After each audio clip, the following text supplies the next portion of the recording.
Hey everyone, Yang Yan Zhao. Today with a special early edition, we have extra special guest, the master of the basic expert. Hey, thanks for having me on again. Thanks for coming back. No problem.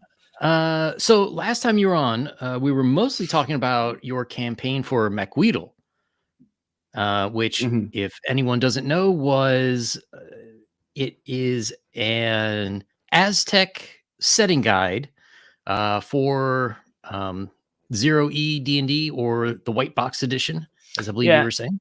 Yeah, I mean it's a full. You don't need to own Zero E to play it. It has its its own complete package of rules along with setting information about the Aztec people. Just getting actually the hardcovers. They are printed. They're done. I just got to work on importing them into the United States and then getting them out to backers. So one big hurdle's done. One big hurdle getting them here stateside to come, but I'm confident it will go hopefully smoother. So unless they get lost on a boat somewhere or something like that, I guess that's entirely possible. Wouldn't surprise me. I know a couple of years ago, there was a big longshoreman strike in the port of Long Beach, which is the largest port in the U.S. And so there were a ton of people for tabletop gaming and for comic books. They were printing things over in China, and like their stuff was on ships for months because nothing could get through. So hopefully it's not that. My stuff's coming from Lithuania, so I don't know which way that would go. So it might come from the East Coast side. Who knows? But yeah, you'd think so. Yeah, and it's interesting. I've heard that they've shifted a lot of ports, so they want to get more sea traffic in the East Coast because the West Coast is just a total mess. Yeah, well, yeah, I'm from there. It's a mess. Yeah, I lived in Los Angeles for like 12 years. It's just like I'm born and raised Ventura County, so just north of there. So lived there for 30. Well, no, it would have been good then. Yeah, I mean, I had a great childhood growing up there. Only till recently. That's why I'm in Idaho now. So yeah, I don't blame you. The number of people I know who moved to Idaho is unbelievable. Yeah, much happier here. So how has the reception been for MacWeedle? So far it's been pretty good. I think I've gotten reports from people playing it and they're having a good time and they're enjoying it, or they're using it in a supplementary manner. They may not be running a pure like MacWeedle campaign, but they're using the lore and stuff in it for bad guys, the spells for bad guys, or the monsters. I'm happy to see people use it in some capacity. So that's been pretty cool to see, and the reviews are, I think, doing pretty well from what I've seen of people talking about it. The only criticism I've seen, and it's one I accepted when I started working on the project, was that it was you're essentially playing bad guys, and some people have a problem with that. Someone had done a review and they're like, it's really great, and I tried to pitch it to my play group, but they were all just like, we don't want to be the bad guys. So not into human sacrifice. I guess not, but I totally get it. It is a game where you're essentially running what would be an evil campaign in any other version of D&D. Yeah. So how would that work if you made like a supplement with conquistadors? Because technically they were there. They're kind of the ones who stopped the human sacrifice, but then you had like the whole genocide thing. Yeah, I'm actually working on a conquistador supplement. I'm doing research. Nice. I'm doing the research for it right now. It's kind of slow going, so people shouldn't expect it like anytime super soon. But I want to make sure it's good. This one will probably just be print on demand as far as physical is concerned. I'm not going to do like a fancy offset print for it. But I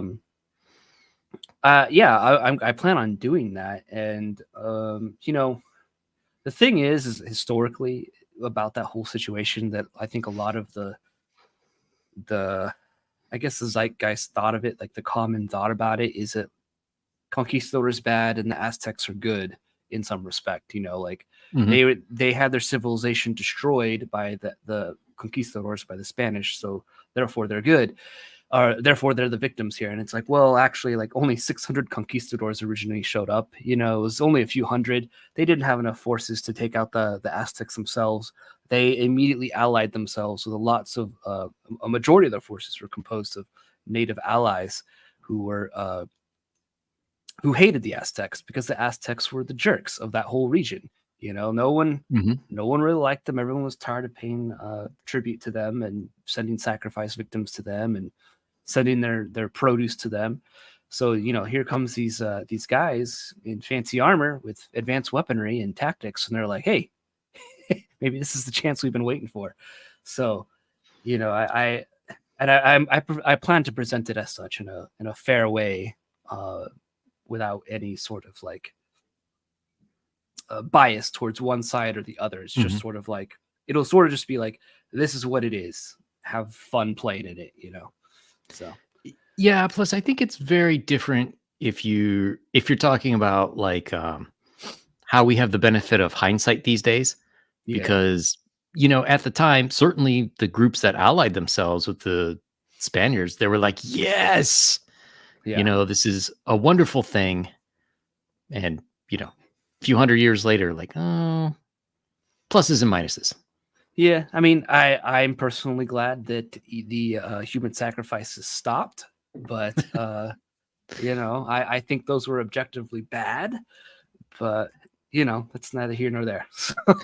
Yeah, plus there's also the issue of to some extent, like Christopher Columbus, like he gets a bad rap for everything that happened after he was there, Yeah, like for the hundreds of years after, which there's yeah. a lot of interesting stuff with that. so, so you're working on a conquistador, would you say module or supplement or? It's gonna be a supplement. It's gonna have like classes for Spaniards. Very. It's gonna have like a different character creation. I'm trying to figure out how that will work. So Hmm. essentially, like even if you're playing as a native or as a Spanish, you're going to be playing as someone who is. If you're Spanish, you're obviously Catholic, so Christian. And if Mhm. you're a native, a lot of the stipulations that they had when they allied with natives was like, well, you got to convert to our God. So there was a lot of native converts at the time too. So I'm trying to figure out a way of how like there was zodiac in Macuitl for the Aztec warriors that would correspond to like zodiac and astrological signs. And so I'm trying to figure out a way of using like patron saints of the Catholic Church Oh. as sort of the analog for that side. So that like you'll have a patron saint and that will give you like various bonuses. And then I will do something similar where there's like pluses and minuses based on like character flaws and stuff like that, like in the Mhm. core book of Macuito. So just trying to figure out how to make that work and not seem like awkward and weird and forced, making some progress. And then obviously just doing lots of just basic research. And then I'm going to just give lots of historical information on maybe some dates. I'm contemplating making it because magic is real in this sort of alt history thing that like the conquest is going to take longer than 2 years to do. Mhm. So it's probably going to be less historical in that regard because 2 years is not a big time frame for like a campaign to take place, however long it took them to completely conquer them. So I'm thinking it's going to be a little more stretched out, a sort of like a what if situation in with that supplement there. So Hmm. And any thoughts into going into other native populations, like a little south with the Mayas, or going up north into the desert into what would that be up there, Apache or Comanche territory? the Aztecs did talk with or did interact with the Apache. I've thought about it. It would just require more research, and again, like Macuitl took like 2 years of research and writing to get it to where it was. And this Conquistador one, I want to make sure it's good. It's going to take some time. I would like to get it done this year, but I personally don't foresee that happening probably with getting it done this year. At least not if I want it to be the quality that I want it to be. But I'm not opposed to it, but we'll just have to see see what my energy levels are at as far as when I get to that point. Yeah. So one of the reasons I want to have you back on today is that you've got a um, new what you call it, campaign guide or I mean, adventure campaign. it's a I it's a think you say. full it's a full rule book. Mhm. Or if you're talking about Wight-Box, Yes. it's a full rule book, complete game. It's my take on the Wight-Box 1974 0E rules, and applying chainmail to it. So I try to take a different uh, attack 0E as a clone at a different angle than a lot of other clones have, that either look to Greyhawk and just do the whole 3 LBBs plus Greyhawk game, or they do this very like rules light version of just the 3 LBBs, where there's lots of holes and there's lots of stuff that's missing.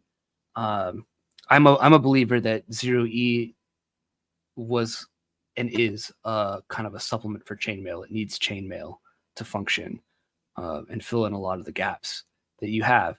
And so I wanted to sort of combine the thought process. Was like, I'm going to pretend it's 1974. I have chainmail and I have the Wight-Box. I have these 3 little tan books. How would I play this game? Like, if this is all I had access to, how would I play this game and explain it to my players? And so that's kind of what Wight-Box is. Hmm. So one of the things that really interested me about it is there's all sorts of, there's of course different edition wars. You have the OSR guys who hate 5e and 3.5ers who went over to Pathfinder, and there's all that argument. But it seems like in every newer edition, including 5e and whatever it is they're doing with D&D 1, like things just get more and more complex. And one thing I like as I was looking through this, it seems very simplified. Like, there, especially if you're trying to get new players in, like there's not 10 bazillion different skills that you got to pick the right one, or else, oh, too bad. Yeah, it's not a building game. I mean, when you look at the 3 LBBs and you look at what it's trying to do and how it's presented itself, I think the biggest indicator is in the number of appearing for monsters. Mm-hmm. It's a war game at its core. I mean, the original rulebook said like fantastic medieval war game campaigns on the cover. There was no term role-playing game exactly just yet. They didn't know what to call it just yet. And so, like, my view when I've looked at chainmail and I've looked at the 3 LBBs is sort of like, in the context of this war game, there's like armies, these large number of appearing, like you are playing as a character who might lead other, followers and stuff like that, but you're also doing these dungeon delves, and you're essentially playing like an extraordinary individual who's trying to become like a legendary hero. Mm-hmm. And I think that the rules express that when you look at things like fighting capability in 0E, the way multi-attacks work when you incorporate fighting capability from comes over from chainmail in a lot of ways, or interacts with chainmail in a lot of ways. You see, in my opinion, it's a totally different mentality. It's a totally different mode of thinking as far as the game is concerned than what we kind of see today, where this idea of like mass combats, or this idea of these large number of appearing as far as monsters are concerned. Like, I don't even think 5e lists a number of appearing, if I remember correctly. It's been a while since I cracked open my 5e books. I don't really play it anymore. But there's a different expectation in 1974 compared to right now in 2024. There's a big difference in expectation as far as what this game is supposed to be and do. And so, I tried to do that in this a little bit, at least as far as to the best of my ability and how I understand the game. So Do you think that there's sort of a hunger for this, an appetite for this? Now, certainly people who are around and playing games in 1974 would feel very comfortable with a system like this. But do you see younger people who are maybe interested in getting to this kind of gaming, either as their first, or maybe they've done like a 5e or something, and then they're like, yeah, I want to try something different. Yeah, I think so. I think, like, for me, I've always looked at, before I got into old school games and just really tried to be like, okay, I'm gonna buckle down. I'm gonna try and understand these older games. They were always viewed. I always viewed them as sort of this mysterious thing that I didn't grasp. Like, Mhm. you have the way that Gygax wrote, which is for some people very hard to understand. They call it, High Gygaxian. Although Zero E is written in a very plain way, but AD&D, for instance, Advanced Dungeons Yep. and Dragons First Edition, is notorious for this. This sort of like very verbose way of writing that Gary had, um, and the layout is almost to some people incomprehensible. Like, you find like a random rule that you need, like it's listed in some random part of the book, and you're like, you have to remember that that's there, and if you need to reference it again, I remember that this rule for whatever is in the entry for whites on page whatever, and it's really important to, like, you have a lot of Yeah. situations like that in Zero E. And so it was always there's always this barrier to entry for me for years of like, I want to play these games and I want to understand them, but man, I have to like sit and reread these very short books. They don't have a whole lot of text in them, but I got to reread them like multiple times in order to grasp this. And so that's when I sort of was waffling back and forth on making this. And I was like, well, I felt this way. And I really wrote this for myself in a lot of ways, so that I could run Zero E and give something to my players that they would understand without having to like flip through essentially 4 different books, which is what you'd have to do to run this kind of game, with the original content. You need Yeah. the original 3 books, and you need chainmail, and you got to somehow decipher the weird layout that's going to occur with all that. So for me, it was sort of like, I just need to rewrite this in my own words as I understand it, and that way, like, I can run this kind of game much more easily. That was the goal, you know. So I think there is a long rambling answer, but yes, I do think and hope that there's an element of gamers out there that are interested in sort of this historical flavor of the game and would be interested in checking it out. And I mean, I have the PDF set as pay what you want. You don't have to give me $5. You can give me nothing if you want to try it out, and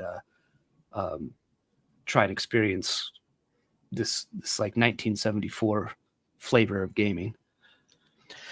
Yeah, it's interesting. As I personally like 5th edition. I know all of a sudden the viewers were totally drop off the stream after I say that, but I think overall it's good. However, it's 10 years old, and probably for at least the last 5 years, uh, it's becoming more and more weak tea. Just trying to add too much to it, trying to add like every possible combination of everything you could ever think of. And in a lot of ways, to me, that makes it much worse. Um, Also, I've heard people say that, if you look at the original D&D stuff, like Gary and crew, their inspirations were more like Robert E. Howard, Mm-hmm. the oh, now I'm suddenly blanking on Like Edgar Rice Burroughs and the yeah, Barsoom novels and stuff. John Calder. Michael Moorcock, things that were more sort of adventure oriented, whereas people who play 5e, they really grew up with like Harry Potter and the Marvel movies. And if you think about it that way, 5th edition does seem to play a little bit more like your characters are superheroes. But I'm kind of wondering, like, does that, it makes me wonder about the staying power, because there's something classic that they're really hitting on in Zero E and 1E, that it has these classic adventure themes that seem to have lasted us 50 years and people are still playing. Yeah, I think as the game has progressed, and this isn't to slam 5e. I personally don't play 5e anymore. Mhm. I'm not necessarily a hater of it. It's just not for Yeah. me, Yeah. I would play in a 5e game if someone offered it to me and said, "Hey, I'm going to run a 5e game. You want to play?" I'd be like, "Oh yeah, sure. That sounds like fun." But I wouldn't run it myself. But I think that as the game has sort of gone on and on, there's sort of been this paring down and sort of ironically a reductionistic view of the game. It sort of narrowed Mhm. things down. And I think you're right to pinpoint too that uh the influences have changed. Like how many Yeah. modern 5e people today read Howard or read Fritz Leiber or read Michael Moorcock or Yeah. Paul Anderson or any number of these guys, these pulp, how many of them read Jack Vance, which is the whole magic system from D&D with spell slots comes from this idea in Jack Vance's, how magic works in Jack Vance's stories. So there's been this whole change, I think, as far as like what is influencing the game. And I think you're right to point out that as the game has sort of expanded, its influence. So like they Wizards of the Coast, for instance, has started to incorporate Magic the Gathering stuff Mhm. into the game, and that means that like now we have all these. I can run like a steampunk thing, and Yeah. I can do like sci-fi and fantasy, and like old school D&D had the opportunity to do this, but it was still very much informed by this pulp aesthetic.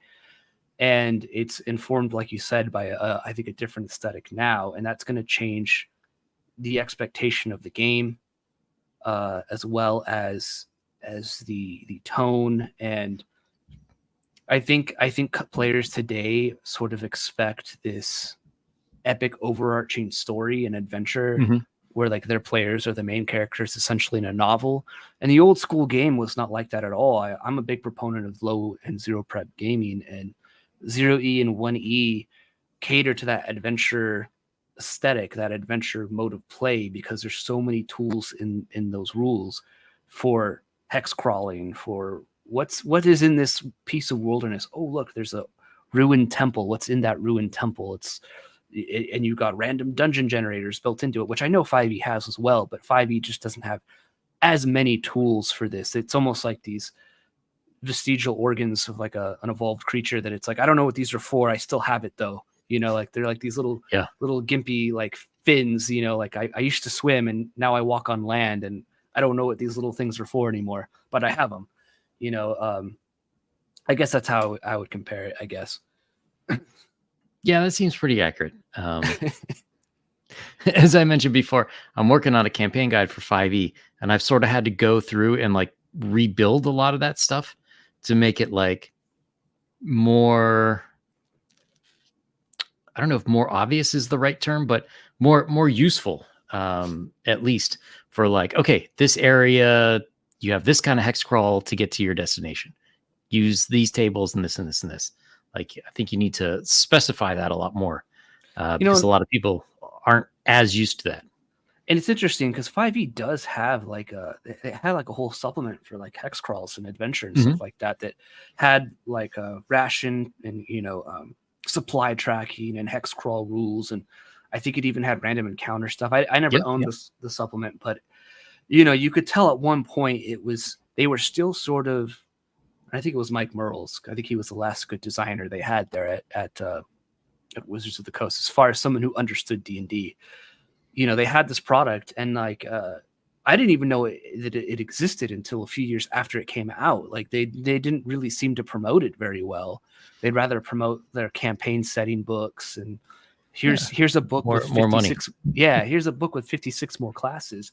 Whereas like honestly, that's the problem with a lot of these games, is that you have two choices. You can build an incomplete game and then sell people supplements to complete the game, or you can sell them a complete game and make all your money up front, and you're not going to get as much on the back end as far as like supplements and stuff like that, because if you're doing like hex crawl stuff and you have all these rules for like curated random generation in your games, you're not gonna why buy a supplement when like the game itself, like the core rule book or rule books that you bought, have enough content generating from them that we're like, I don't need to buy a supplement. Like our campaign has been going for years, and the core, just the basic core rules have been enough for that. And I think that's why like 1E and 0E and even the basic sets, BECME and everything, Mm. or the Rule Cyclopedia have had such staying power for people, is because they provide you with those tools for right out of the box to have long lasting campaigns, rather than here's a taste, and then if you want more, you got to keep buying more, which seems to be the new model with a lot of these big publishers. Not just WotC, but just a lot of these big publishers. Oh, yeah, yeah. So I'm kind of curious, do you think modern lifestyles affect that at all? Because I was kind of thinking about this a little bit one day, and back in the 70s, who was mostly starting to play D&D? Well, it would have been younger people, a lot of people in high school or in college, people who generally have a lot of free time. Mhm. And even adults who played, like most people worked like a 9 to 5 or 9 to 6, and then you were done. There's like Mhm. no going home and doing more reports or email or anything. Mhm. Whereas today, I wonder if part of the lure of a lot of these campaign guides is that, you just want to play a game with your friends, and you don't really have the time to sit down and plan things out for a campaign. And I think it too, it's like you said before, people expect like an overarching story. Thanks, Matt Mercer, and those kind of things.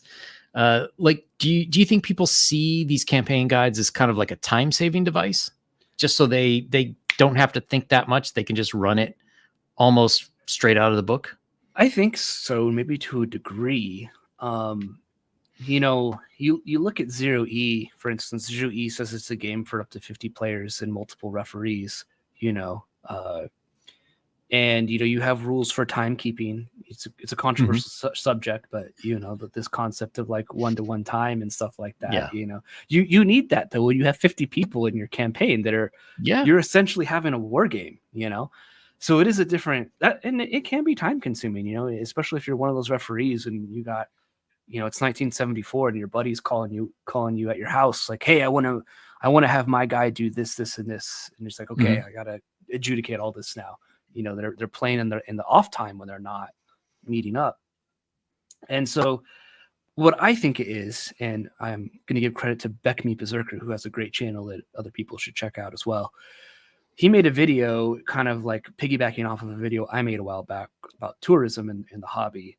And his point that he made was that role-playing games, tabletop role-playing games, are work. They're a commitment. Like, this is a hobby that takes commitment. Like, if you want to be a part of it, you want to be involved in it, you want to get in deep with it, like it's going to be your hobby. It's going to be the thing that you do. You're going to think about it like how a bodybuilder thinks about lifting all the time, or how the guy who plays who's really into baseball is always thinking about baseball or football or whatever that favorite sport is.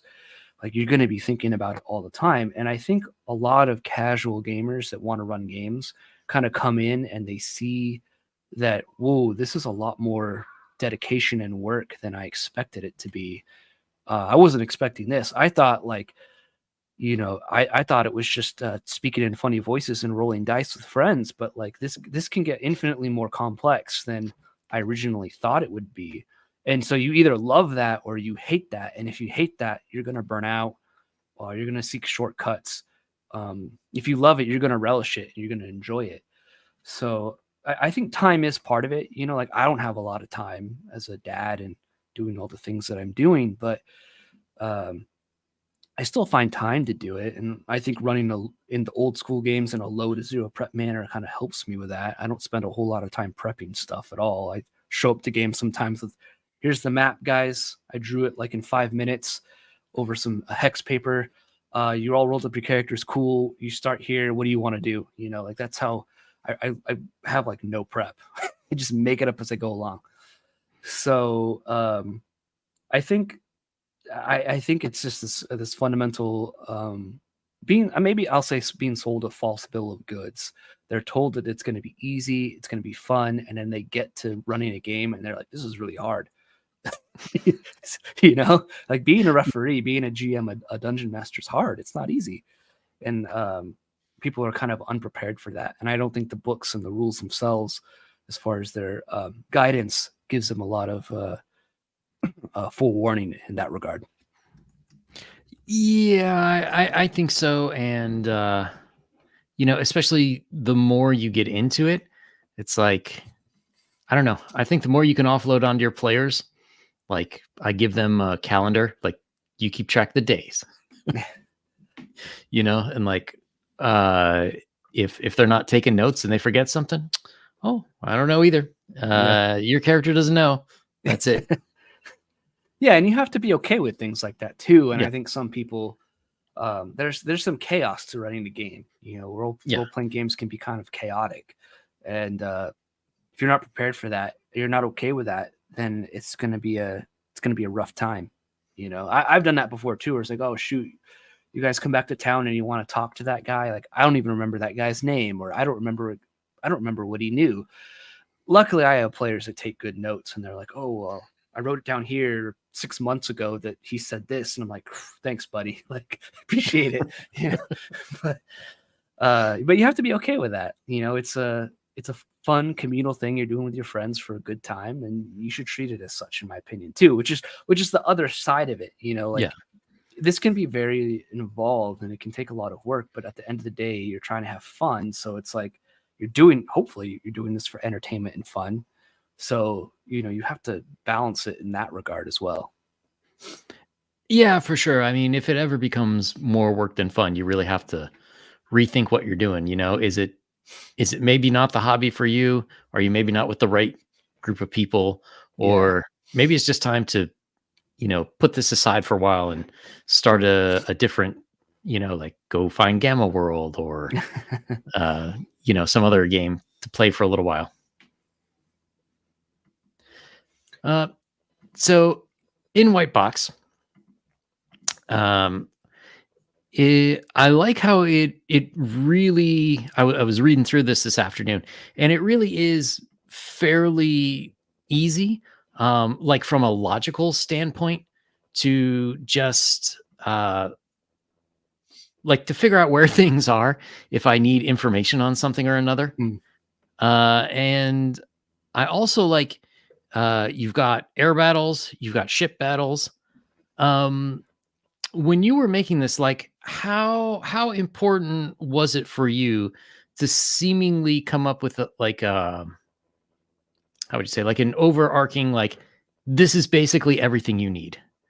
Or I mean, I just looked at 0E. Like 0E has ship battles, it has aerial battles, it has all these things in it. They're part of it, and they're pretty complete rules. When you look, for instance, you look at the aerial battle rules in 0E, battles in the sky. I think they called it bits or something like that. It's pretty complete. Like you could run that as its own separate war game if you wanted to, of like people flying on the backs of dragons and stuff like that. So I sort of just looked at what the books were presenting, and then I looked at chainmail as well, and I'm like, okay, where does chainmail fit in with all of this stuff? And looking at the 3 LBBs, they're not laid out in the most, in my opinion, as far as our modern sensibilities are concerned, in the most logical place. So it's like, okay, if I move, I kind of had like a sheet of paper. It's like, if I move this section to here and this section to here, I was kind of functioning as, in my opinion, what I was envisioning at the start was like, I'm Gary Gygax's editor right now. Like I'm looking at what he wrote down and I'm like, all right, this is really good. But like, if we can move this here and if we could move this over here, like this will present better and it will make more sense, I think, to readers as they read this. That's kind of the angle I tried to take. But I really didn't add much of myself into this. The appendices I draw from like some strategic review stuff and 1E stuff, and then some of my own stuff. But I view the appendices as sort of like they're their own separate thing. So you got the dungeon generator, the hex generator, some oracles and generators of that sort of stuff. But everything that's within the 3 sections, which are kind of laid out like the 3 books as far as like Men in Magic, adventures and combat, and whatnot. That's just pure Gary and Dave that I sort of just read, tried to internalize and understand, and then rewrite in my own words in a way that would hopefully make sense to other people that are intimidated by opening up the original books and trying to read them themselves. Like, hopefully I did the hard work for you, reading it and translating it for you. So I think in recent years, one of the most feared phrases is updated for modern audiences. Um, Yeah. so when which is basically what you've done here, um, when you're going through that process, do you have any like thoughts in your mind like, oh, I have to take special care for this or that? Or do you sort of feel free to, I mean, you said it's mostly the same stuff, but do you feel free to just like this doesn't really work anymore, or this doesn't play well? Like how free do you feel to sort of like update rules that would make it more understandable or more player friendly? And how much do you feel like, I really got to keep this tradition just like it was? I try to keep the tradition just like it was. Where I change things, for instance, was like, I know some people have trouble reading, like you have a this deals like 2 to 12 damage, and Mhm. like, okay, well, that's 2d6. Or there's other combos of ranges of number where it's just like that's a d6 and a d8 added together, and I know some people mentally have trouble doing that. So like I tried to, instead of listing numbers that way, for example, I listed them as the dice that would be rolled. So, Mhm. you know, um, instead of listing like 2 to 12, I put 2d6.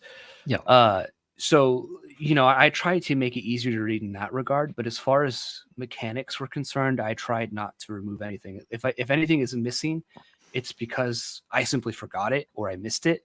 It wasn't an intentional like, well, this doesn't work, or this is bad and I think it's bad. Even if I disliked something, or I found something a bit unwieldy, I still kept it in here Hmm. because I felt like that was important for the, guess, historicity, the historical nature of what I was trying to do. Because again, it was sort of like, it's 1974 and I just have chainmail and the Wight-Box. How am I going to play this? I wanted to try and make that as authentic as possible. So I tried not to be like, oh, well, the save matrix is sort of out of date, so we'll change that. Or, oh, descending AC. I don't even offer ascending AC as an option in this. It's all descending AC. So if you don't like that, that's tough. That's just the way the game was. So, um, Yeah. I tried to be as true as I felt like I could be to this. And if there's a change or a difference, it's a mistake on my part and not wasn't intentional. Yeah, I do like the idea of switching up like the damage range to the dice that you'd roll for it. I think it's especially helpful. There's a certain number of things that y- I think a lot of younger people maybe start with the 5e and then it feels like a little vanilla, or it doesn't feel as deep and as dangerous as the older versions. So then maybe they're apt to try it Mhm. after they played newer versions. But like some of those things can be a little confusing, intimidating. So it's just a way of rewording it to make it easier. But I think that makes a big difference. Yeah, so things like that, I tried to make easier to understand. Some things people might interpret as me. It's sort of my Mhm. interpretation of the rules, but I feel like I'm pretty backed up as far as my research into the rules are concerned. Like, for instance, I'm of the opinion that ghouls, like once you reach hero fighting capability in 0e, ghouls Mhm. can't paralyze you anymore, Hmm. because you're heroic. You're a hero. It's a heroic ability. It only affects normal men, and the ghoul entry says that, like, in reference to chainmail, any normal figure. And when you look at normal figure, it's like the first entry on the fantasy combat table, the 2d6 fantasy combat table in chainmail, is the hero fighting capability. So like, to me, you look at the fighter or you look at monsters, and it's like anything below 4 hit dice is considered normal. There could be like super normal in that, but it's still normal, and that's so different from how a lot of and that affects like fighting. So like fighting capability, for example, a fighter at level 4, I believe 3 or 4. I think it's 4. He gets the hero fighting capability. I think it's 4. So he has 4 hit dice and he fights as 4 men, which means you get 4 attacks in normal combat against normal men. So like when you're fighting creatures of 3 hit die or 4 hit die or less than 4 hit die, you're going to get to attack as a level 1 man 4 times in that combat round. And so that's sort of like how I incorporated some of the chainmail stuff in, is like my interpretation. But again, I feel pretty confident. We hashed this out on my Gilded server extensively. We had some very lively debates as we were discussing rules about how to interpret this stuff, and we were combing over the books like crazy. That's why I credit so many people at the beginning to figure out these rules. So some people might interpret that as like me adding stuff, but I think that it's within the rules themselves. So it's not anything that's just my interpretation of it. But I feel like I can cite rules as to where that makes sense, and it's true to form, I guess. So another thing I would say that is very different between older editions and newer edition is sort of the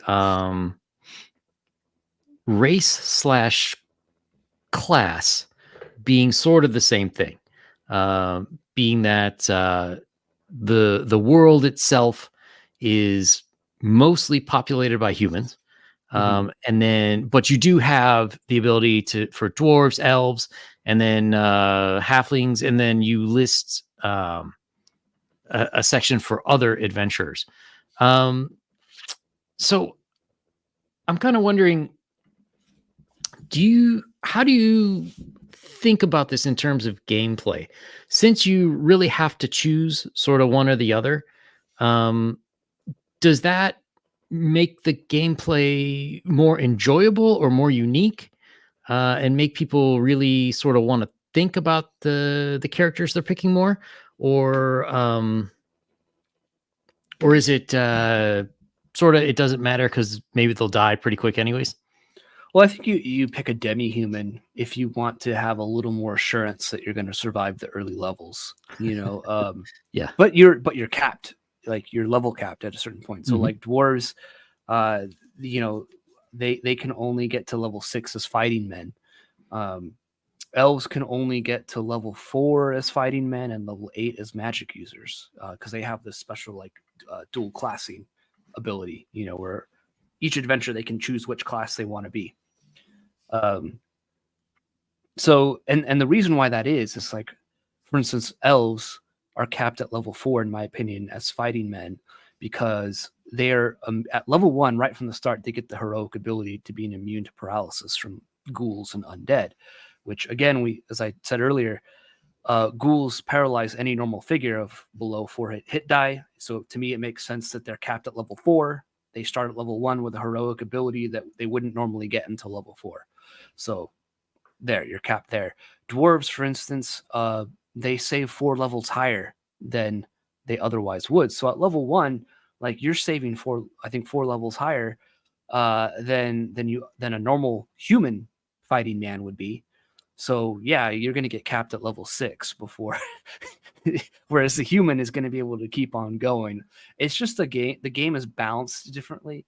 And I think you would pick a dwarf because maybe you like dwarves, but then also you get those better saving throws, and you get some of these other heroic abilities like spotting secret doors and slanted passages and stuff that normal human characters don't get, but the humans are going to beat you out in the late game, right? Like you're going to get to a point where you're sure maybe you got your +3 Warhammer as a dwarf, but that human fighting man, he's level 10 now, and he has a barony, and he's a lord and stuff like that. So I think it's just a matter of, do you want to be a little more assured of the early game and sacrifice some of your options in the late game?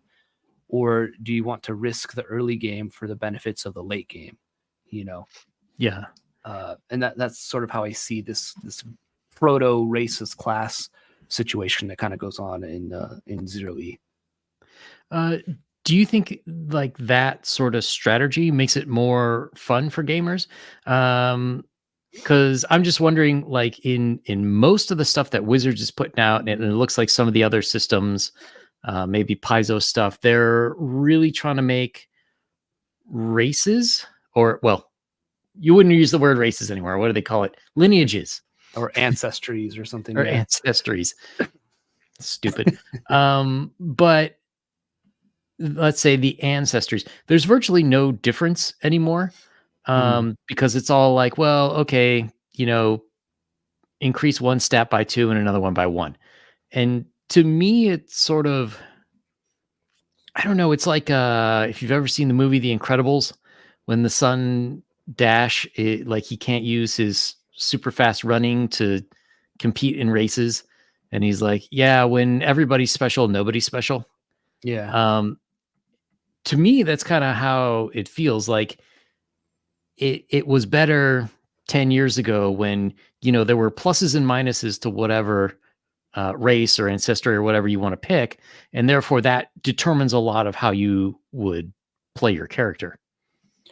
Yeah, I think it's fun, but I'm sort of that guy that likes that old school feel and vibe. I totally get that some people don't like that. Maybe they want to just be a dwarf that is really just a human who's shorter and a beard, because that's like what you're saying is that's essentially how all these races feel. Like every single one of these races is just variant human at this point.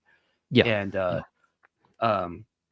And well, actual regular humans just suck in comparison now because they don't have that benefit of like old school D&D where I can just keep leveling up. There's really no limit to how high my character can go, and your dwarf is stuck at level 6. Yep. There's a mechanical difference there that it kind of expresses what the world is like for these characters and these races and these cultures. So I think it's fun. I get other people maybe not thinking it's fun.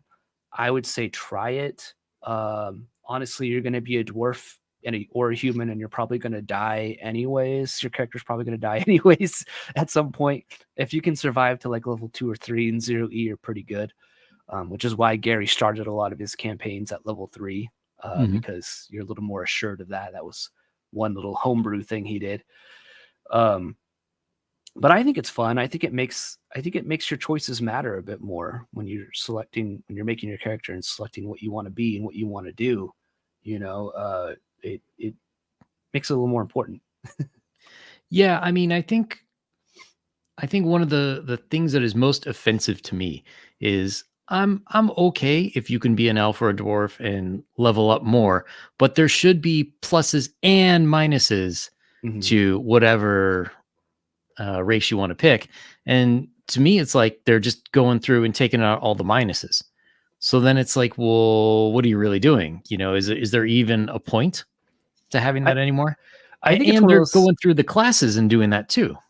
Yeah, I think it's one of those things where like the designers are not very good and they think this is what players want. And I think some players think that this is what they want. They want to be as powerful as possible. But Gary warns about this in 1E, players are always going to try and be as powerful as possible.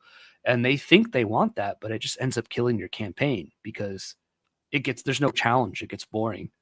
And I think if modern gamers are able to get rid of that mindset and just be like, I want to accept the challenge of the game itself, whether I'm human, elf, dwarf, halfling, whatever it is my character is, if I want to just accept the game as it is and be challenged by the rules, then they're in for like I think an actual rewarding and good time.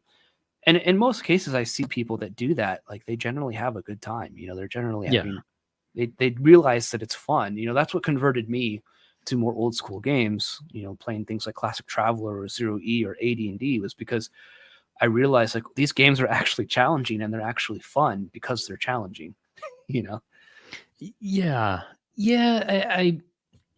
I see what you mean. And I do think that is kind of an issue. And, it makes it harder for the DM too, because it's like, oh, well, all right, you got the magic armor, you got this, you got that. So now I really have to jack up the hit points on all my creatures, and I have to give them extra attacks and plan all that stuff out.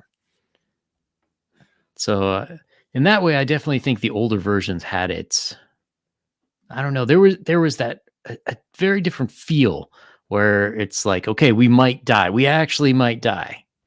Yeah, Zero E and a lot of the old school games are like, we could die right now. Like this is for real possible. Like this is a real possibility for our characters. Whereas I feel like 5e has become the kind of game. It doesn't have to be this kind of game, but the way it's ran, it becomes this kind of game where it's this perpetual, oh, we almost died there, but they were never really in any real danger. You know, they always end up steamrolling whatever you put in front of them. And it doesn't have to be that way, but I think because it's a game, my view is that 5e is the kind of game where the DM has to be a little bit evil. He has to kind of because that's the only way to challenge the players to any degree. Yeah. You know, you got to have the goblins set terrible traps, and you have to have them ambush, and you have to just make the players' lives living hell when they interact with these monsters as to the best of your ability within the rules, because that, and to play smart, like you have to play the monsters incredibly intelligent. Whereas like in because that's the only way to challenge them. Whereas in Zero E and these older editions, like you can still play that way, and as the characters get more powerful, you're going to have to still play monsters smart. But you know that early game is tough. Yeah. One messed up attack roll, and it's over for that character potentially, especially in the early game. So yeah, that's definitely true. The times that I played 1E, I mean, I always have to keep a few extra character sheets laying around just in case. And you know, it's funny. I was talking to the dungeon minister about this a little while ago. I know he's been on your channel before, and so he's mostly a Beck Me guy, but he's running a game at his local game shop as well. And one of the guys he was telling me was a 5e player before he came in and played Beck Me. So he said what happens. One thing that he noticed is that this guy, he'll just like always run into a room right away. Doesn't worry about how many monsters or what they are, just run in and start attacking things. Whereas like the people who started with older editions are like, okay, let's peek around the corner. Let's make a plan. Yeah. And I think it makes the quality of the game feel a lot different too. Well, I think old school D&D is more about exploration. And so part of that exploration is like, we've got to take it easy in the dungeon here. We need to listen at the door. There could be trolls on the other side. And, you know, in Zero E or Beck Me or AD&D, like even just a single troll for a fairly low level party is terrifying. So, you know, you want to be careful. And if you hear something on the other side of that door, let's say, you're like, maybe if we're going to go in, we need to have a plan, or, you know, it's perfectly acceptable for us to bypass this room for now. We can come back later, you know? So, but a lot of 5e players don't play that way because the rules sort of cushion them a little bit. It's got a lot of nerf padding all over the place. So, you know, they can be a little bit more reckless and get away with it. And, a lot of the older TSR editions still have all the sharp corners on stuff. That's true. So as you were going through and writing this edition, were there any parts where you were like, oh, I didn't realize they were doing this, and kind of like happy to bring those back? I think fighting capability is one of those things, because Zero E has this mentality, I think, played up by a lot of clones, that it's this, what we've heard the term before as mudcore, you know, where you live and die at level 3, you know, you just never get past it, and it's just this perpetual wheel of death that all the player characters are falling into. And so then once I understood fighting capability and versus, and, you know, the fantastical and normal combat, it really sort of made the game less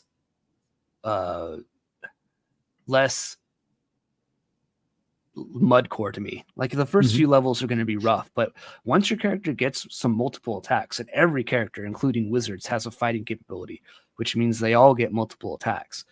you start to see these characters that are a lot more heroic. They're more aligned with these pulp stories of like Fafhrd and the Grey Mouser from Fritz Leiber, or a Conan type character, or Corum or Elric type character from the Moorcock stories. You start getting more of that vibe when you start seeing that. You just got to get to that point. But it's balanced, in my opinion, a lot better too. Than that power level, that those abilities are balanced, in my opinion, and I'll clearly admit that I'm biased, are balanced a little better in 0E and these older TSR editions. But in particular, 0E. 0E, when you understand Fighting Man, for example, you see how 0E was the first time the Fighting Man was like super powerful, and then the Fighting Man or the fighter was continually nerfed after that. And it made me sad. So I'm happy to have a fighter in this version of the game that is actually very powerful and, should be fun to play as, who can kind of go in and just mow down, be like Conan the Barbarian, go into a room and he's just like, if there's a bunch of goblins in there, like he has a very high probability of taking them all out. So, yeah. Oh, I just had another question and then suddenly. So, as you sort of dusted off a classic, you stripped off the old paint, put a new coat on there. Do you see people sort of restarting the tabletop role playing games arms race from this? Like, they'll see this and they'll say like, I want to make tieflings, or you start adding we could use an artificer and a ranger and this and that. Do you think we'll see more development that way? Based off of my work here, or perhaps this, or like going back to basics, as opposed to like, in a lot of ways 5e was a reaction to 4e. 4e was some horrible misguided attempt to change 3.5. Like, do you think people are going to say, screw all this modern stuff, let's go back to the basics, to the fundamentals, and then expand on it from there? I kind of hope so, honestly.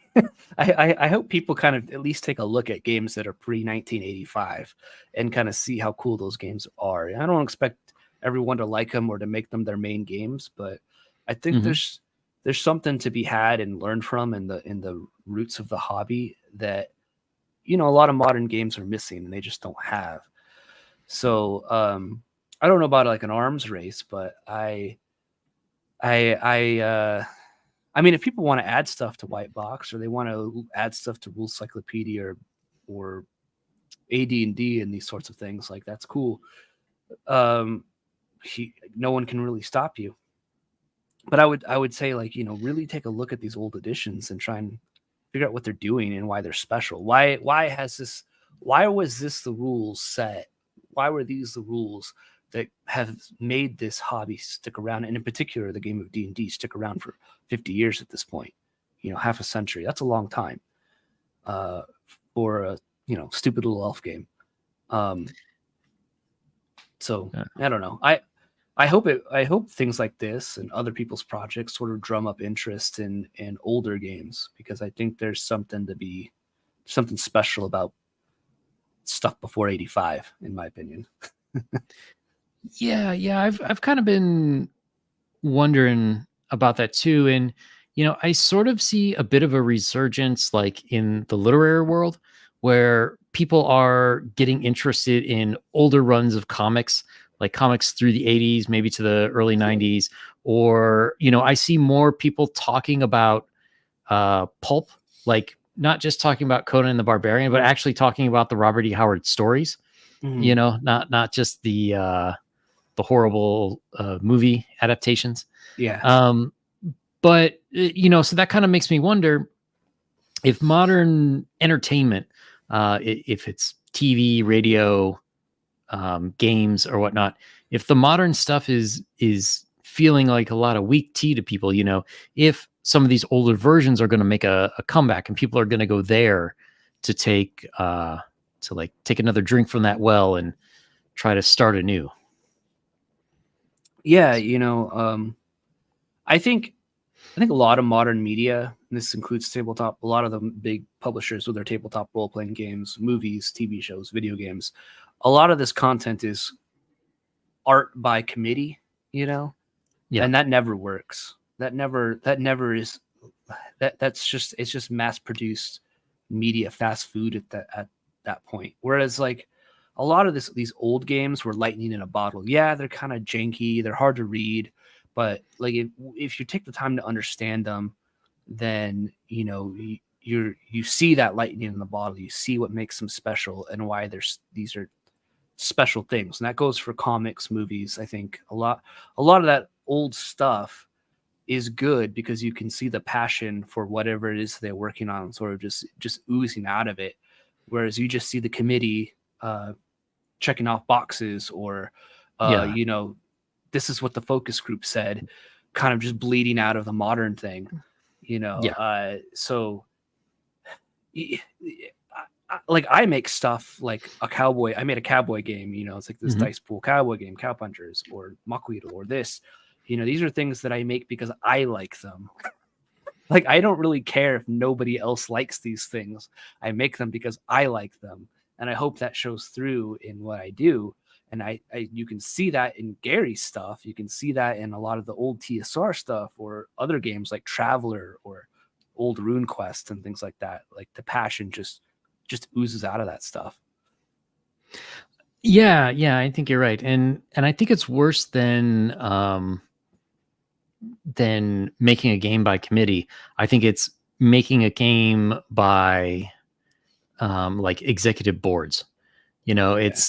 it's unfortunately like I have a problem with how WotC has treated its customers and its fan base, but a lot of like the earlier products I thought were halfway decent.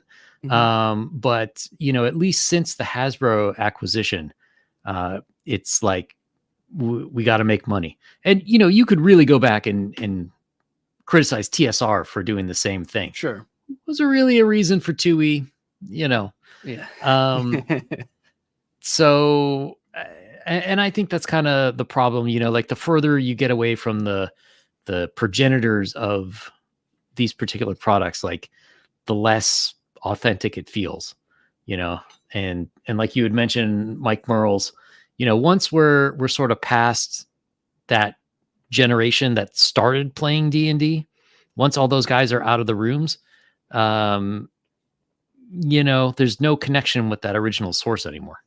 Yeah, no one understands it anymore, and that now it becomes a game of telephone. I would say of just like, well, this is what I was told D&D is, and so now I'm gonna make Yeah. it this, and then it just becomes this. And now we have people that like, well, I learned to play from watching actual plays, or I learned to play from watching Matt Mercer. I don't even have a rule book, and they're like proud of that, and it's like, well, you're Ugh. missing so much, you know, like Yeah.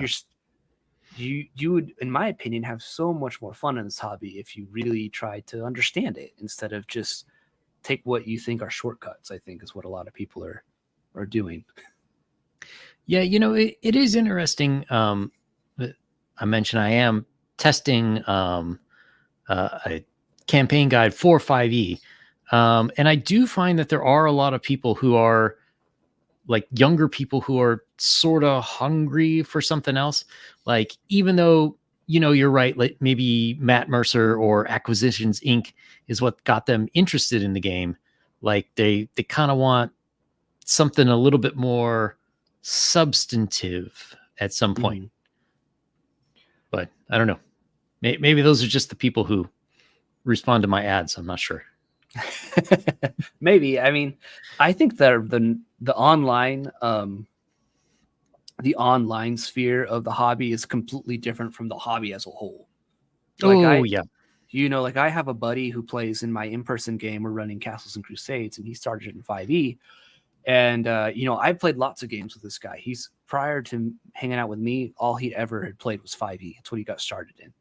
Mhm. And with him, like I played Classic Traveler. I played some of my own games that I've written, you know, 1E, BX, AD&D, and he's loved it all.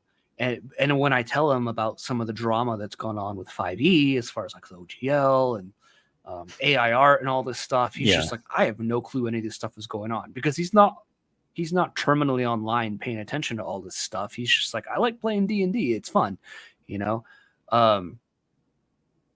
And so, I think like the normal person, when they're exposed to it, like the normal guy in the hobby, normal guy or gal in the hobby that's sort of exposed to this stuff, they, when they're exposed to other things, they're just sort of like, well, this is great too. I like this too. This is all great. I'm having a good time. It's only the terminally online people with an axe to grind that are sort of like the real problem here. Yeah, and I think we're sort of seeing the morphing of what the game is.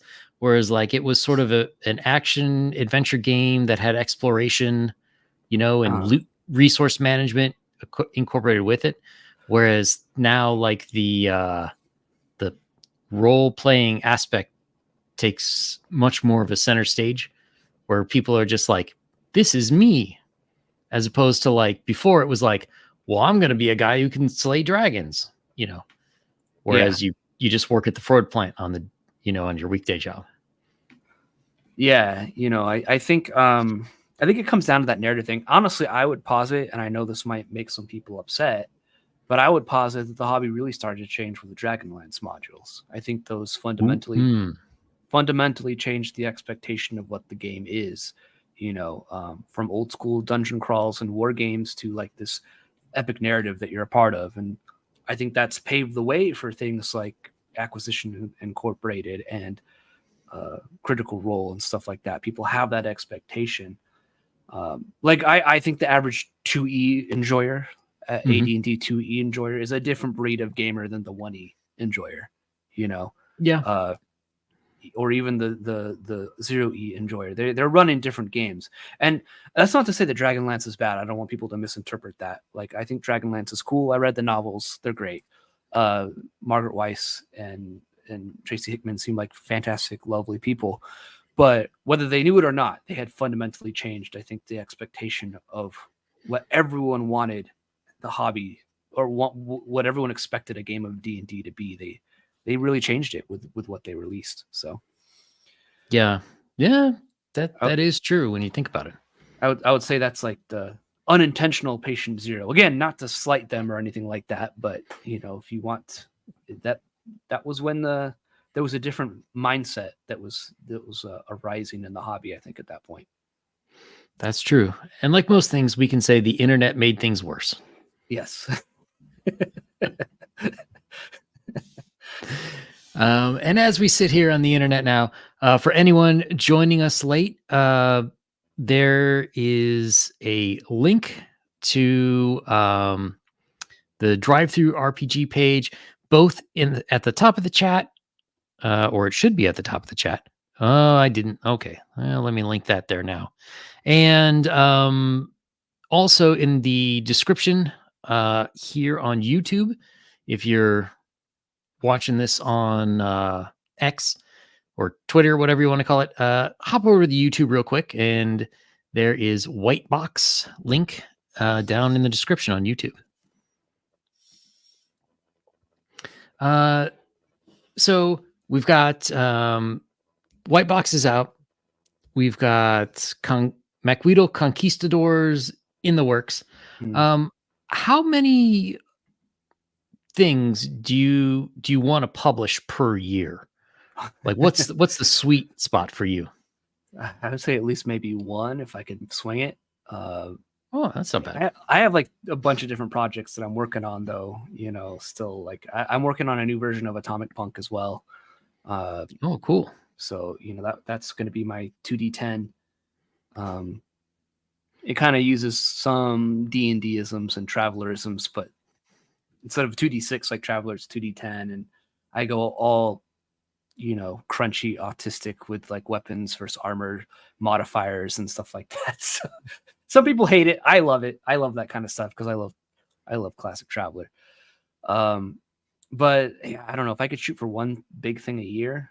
That'd be nice. If I can shoot for two, that'd be cool. But I want to make sure everything I do, I've really tried to make everything I do better than before, and more polished and less spelling errors or issues, better layout. I'm really trying to always just be a better creator on that front all around. So if it takes more time to do that, then it takes more time to do that too. So I'm okay with that. Nice. So should we expect something new coming out in 2024 or? I mean, Atomic Punk is like 112 pages written, done, but I'm still working on vehicle rules. I'm still have a whole like setting information section that I'm working on, and I got tons of art that I've given myself to do for that as well. So I do everything myself. For those that don't know, like I do the layout art when I can, and if I'm not doing the art myself, then I use like public domain stuff like I did in Wight-Box. But generally, when it's like a more full-fledged thing, that's my own thing, like Atomic Punk, it's like 100% my own art, like in Makuhito too. So I don't know. I want to get Atomic Punk out this year. By the end of the year, we'll see if I can do it. But well, maybe we'll have a Christmas miracle. We'll see. All right. Well, the Basic Expert, go check out his YouTube channels. A lot of great shows on there. Also down in the description. Thanks a lot for coming today. And I can't wait to pour through Wight-Box some more. Awesome. Thank you for having me on. All right. So everyone, this weekend on the Dungeon Delvers channel, it is Nerd Council of Doom time, where I will be there with the Dungeon Delver and the Dungeon Minister, and we're talking about nerd-related stuff.